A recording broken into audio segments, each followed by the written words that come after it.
I'm making a roguelike game all about melee combat where you can just go crazy, but we need more movement and attack options. To show you my vision, I made a plan. As you can see, the combat is getting a huge update, starting with the mercenary you are playing as makes these simple dodges and they work, but what if you had more control over them?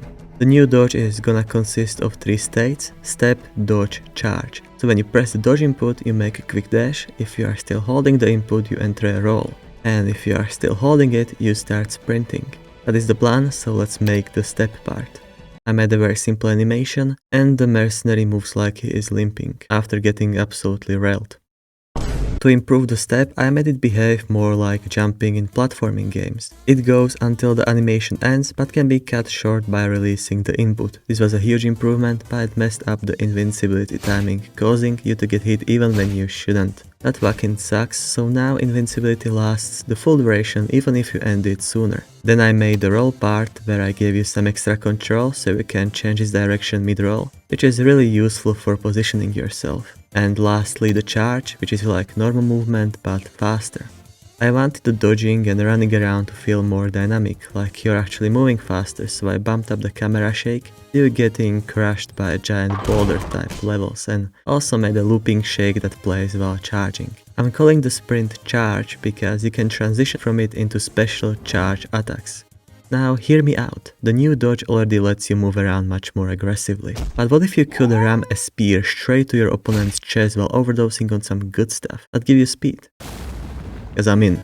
I open up my favorite software and what is this? I did not order. 4.3 versión. For some reason my stupid brain just went. Sounds good.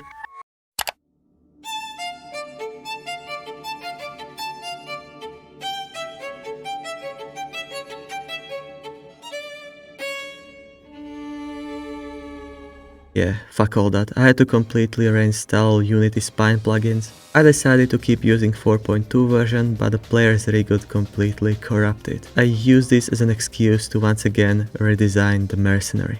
At this point he has history going back to 1944. It's actually great because lately I have been a hater to the balloon head looking type of guy with his weird ass hood. So I changed up his anatomy and I guess made him more edgy, I don't know. Overall I'm happy with the new guy, but I just pray to any god that is out there. Please, may I reuse animations from the old corrupted file? Importing animations didn't work, manually copying and pasting data in JSON files also didn't do shit. Thankfully I was able to gain access to some old file using GitHub that could be opened, but it was missing something. I was able to recover those animations. Here is the spear charge attack, pretty cool, kinda broken. You can perform it by pressing the attack input while charging. The funny thing is that I wanted to previously make dodge attacks, you know that would happen after dodging, but these charge attacks work with dodging. The attacks are too strong, so I added some steering into it, made it harder to aim, and also it now follows the cursor instead of your movement input. This resulted in a very interesting bug that has been fixed, kinda.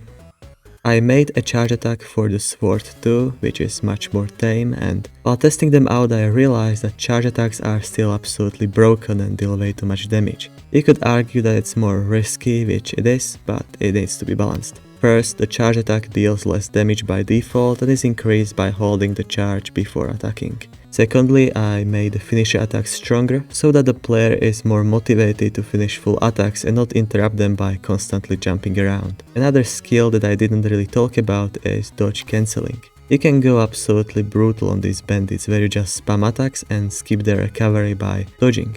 To be honest, this feels really good, when you get the rhythm just right. But once again, it has some risk to it. Next I made some quality of life changes. I was getting really annoyed by the map taking too long with its animations, so I cut the wait time short by not waiting for the player's figure to reach its destination before pulling up the loading screen. The loading screen also takes too long, but for now I don't have a fix for that. Then I got really annoyed by my thrown weapons getting blocked by these breakable objects. This was added because throwing weapons was really strong before, but now compared to weapon finishers and charge attacks it has gotten weaker, so I just removed that. Okay, imagine you just got molested by whatever this is, and you are on your last heart. All you have to do is find some food and consume it. That shouldn't be too hard. The way you can heal in this game is by eating some food, but food is very rare in this region because of the war-inflicted starvation around here. That means that food will act both as a way to heal, but also as a currency. For now, you can heal infinitely. In this devlog I got angry too many times, so why not also remove the fucking weapon attributes? To be honest, they are a mistake. The way they change attacks range, size, movement, recoil, damage causes the weapons to be random, making it so that you cannot learn mastery over them, get good at using them. This has been added to turn this game more into a roguelike, but I will just have to figure out something else, cause this sucks. I had to make some changes to the UI along with it, so now you can see what the enchantments do instead. That is everything. I wanted to also add better feedback when you get hit or slaughter a lot of enemies, but the finals are calling and I ran out of time. That means the next devlog, 11, is going to be a demo release. So subscribe and bye bye.